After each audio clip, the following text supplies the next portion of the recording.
Welcome back to Cami Designs. It's been a long time since I've done a video, but my husband wants to edit my video, or he's going to try to edit my video. And because I hate doing that. And so, please be nice. He's edited this video, and let me know in the comments what you think of his editing job. He's the best. Love it.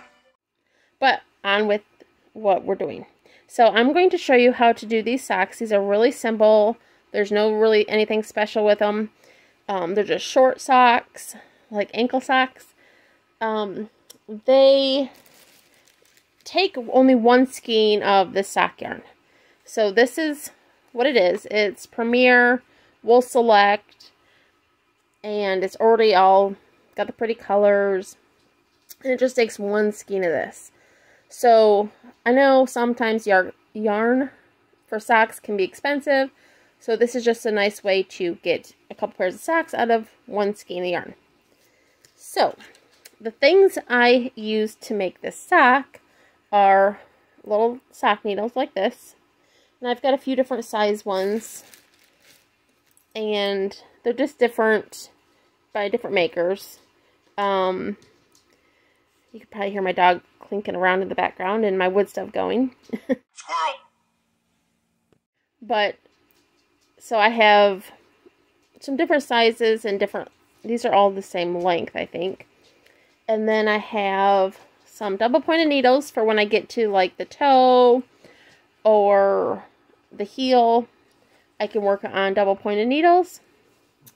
But I also have, they can be worked on these giant ones. And these are the same size as these here. So then I can work them like this. Obviously not together. But, so first thing I want to do is I want to cast on my stitches. And I cast it on using my smaller needle. I cast it on 64 stitches. And you want to cast it loosely or it's going to be too tight. And you're not going to be able to do the whole loop.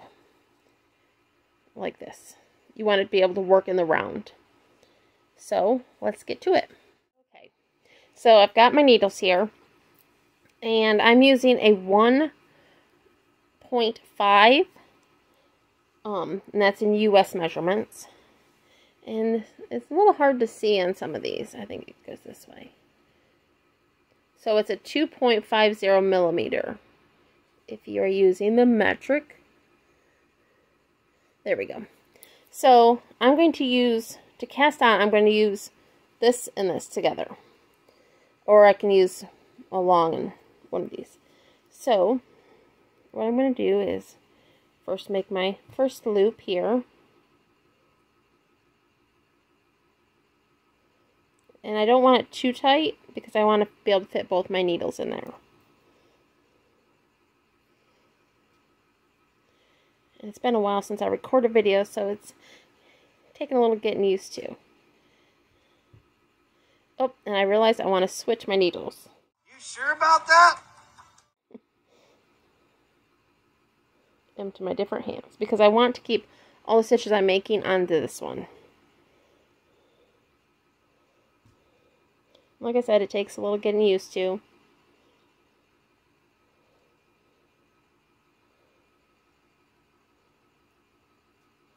One stitch. And once you get a few stitches done, it goes a lot easier.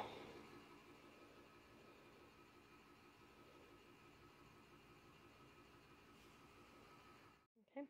And I realized I had my needles the right way the first time. So I'm going to start over again. You can tell it's been a while since I've done videos. Usually I just do this out of habit. But having to talk and explain this as I go is flustering me. I can get my needle in here. There we go. Okay. Now let's start again. My husband's going to have fun editing this video. So it's just loop over, it goes back in the same loop, And like I said, I want it loosely, but not too loose either.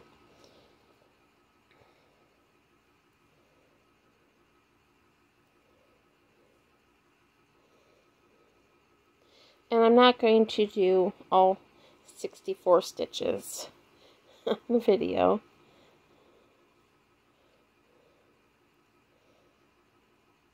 But I'll do a few.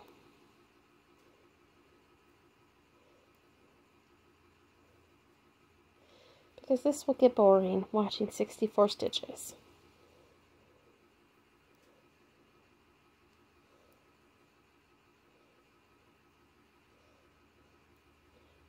Let me back it up a little bit so you can see a little better.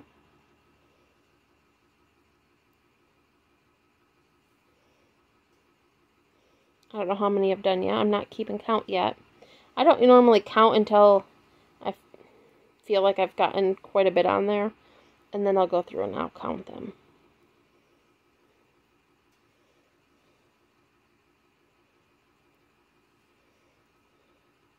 And I know I didn't paint my nails or do any of that. But it is what it is, I guess. And I do it this way because I've tried doing the long tail cast on, and I just have to keep taking it out to add more stitches, or then I have a lot of extra yarn at the end, and I just feel that's wasteful. So I just do it this way.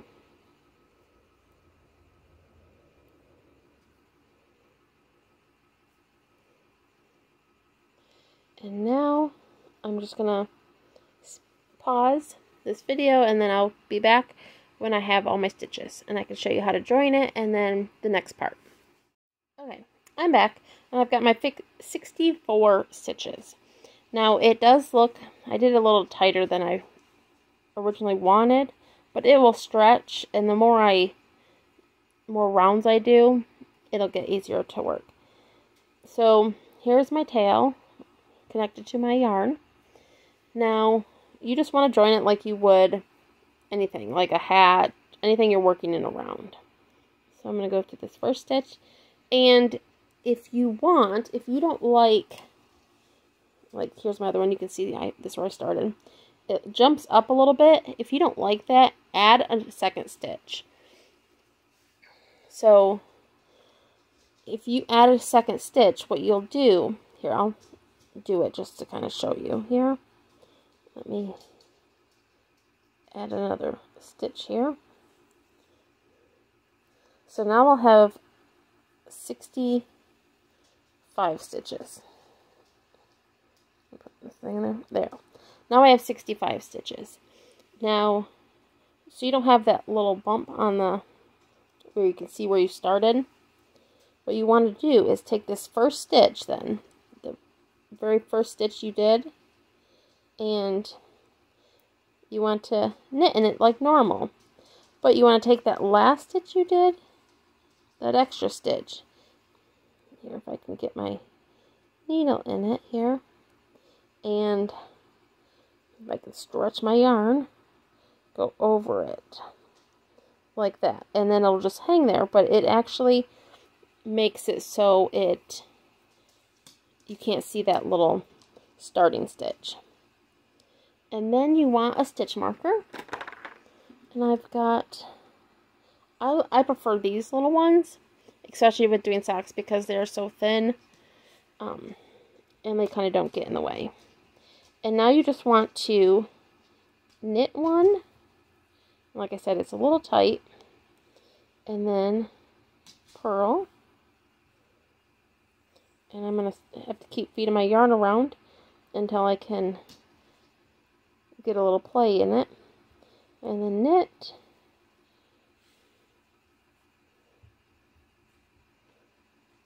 Ugh. There we go. I gotta work this yarn all the way around. And you also want to make sure your yarn is not like twisted. There we go. Now we got some play again. Purl. Knit. Purl.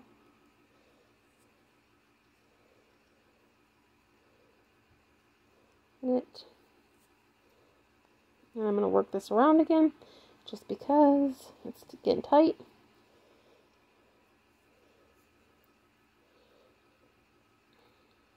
And if you have to set this down for any reason and you're like, oh no, was I on a purl or was I on a knit? You can tell by where the yarn is laying. So like my yarn is laying to the back like that. So I know I just did a knit. If I do a purl, the yarn naturally wants to lay to the front of my work. Like that. Okay.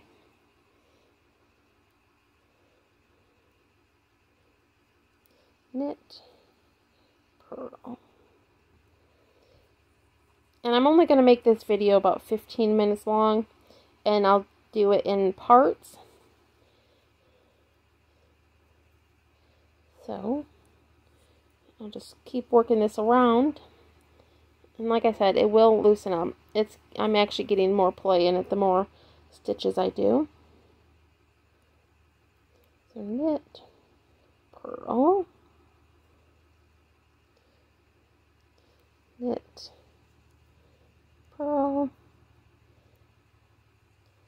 And usually I have a dry erase board that I show what I'm doing. But my husband says that he can type it in, so we'll see how that works. Okay, it's getting tight again. I gotta work it around.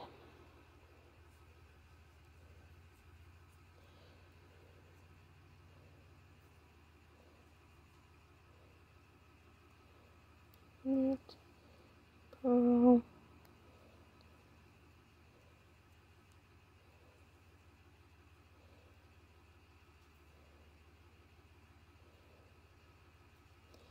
Like I said, I'm just going all the way around. And you want to do this rib, is what it's called, for 1 inch. I did about 1 inch.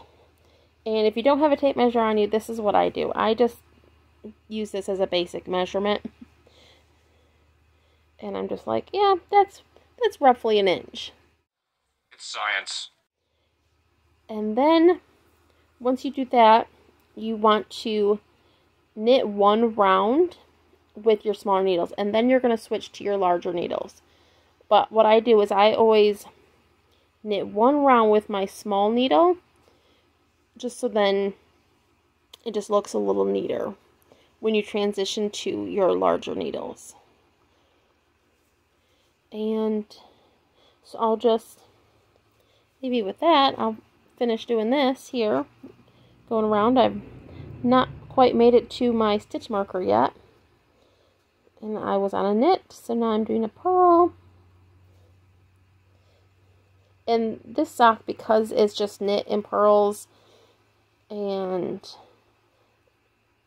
you know, knit 2-togethers and things like that, it actually is not a very difficult sock to do, especially if you're just starting out.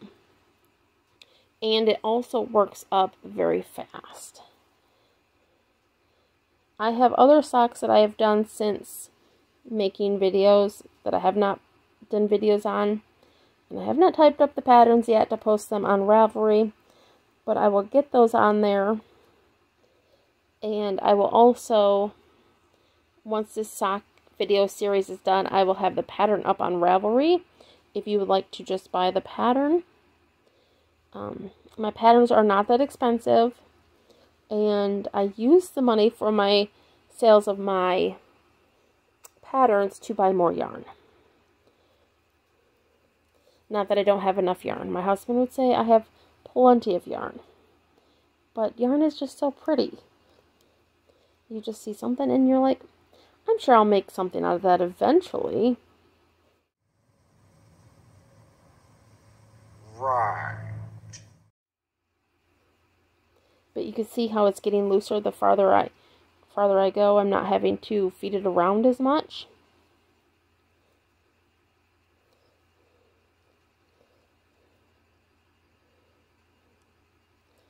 And figure I will get to the end of this here and see how my first row looks.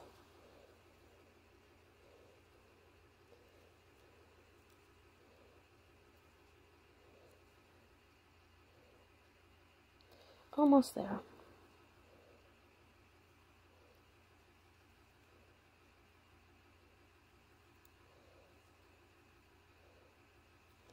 And like I said, my husband is going to edit this video and he'll have fun because I forgot to turn on my lamp so you guys could see very well.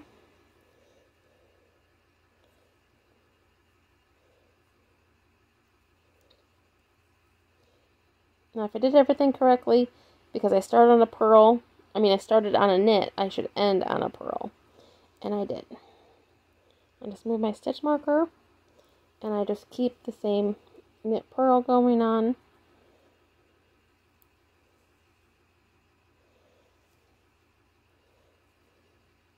Sometimes I work in the tail as I go. But with sock yarns, I tend to do it at the end, so then if my stitch marker happens to fall off or get lost, I know where the beginning of my sock is. Seeing it's going much faster now that I have some play in the yarn. So if you're having a hard time with casting on, it's just too tight, you can go up a size in needle just to do your cast on, and then go back to your smaller needle to knit the actual rib. I have done that in the past, but there it is. There is 1 1/4 rows done of the beginning of the sock. And yes, they're not going to be perfectly matched because I'm starting in different spots of the yarn, but it'll still make it fun. Okay, and that is it for this video. Don't forget to give me a thumbs up, like, and subscribe if you like this video. And I will see you on the next one. Thank you for watching. Have a wonderful day. Bye!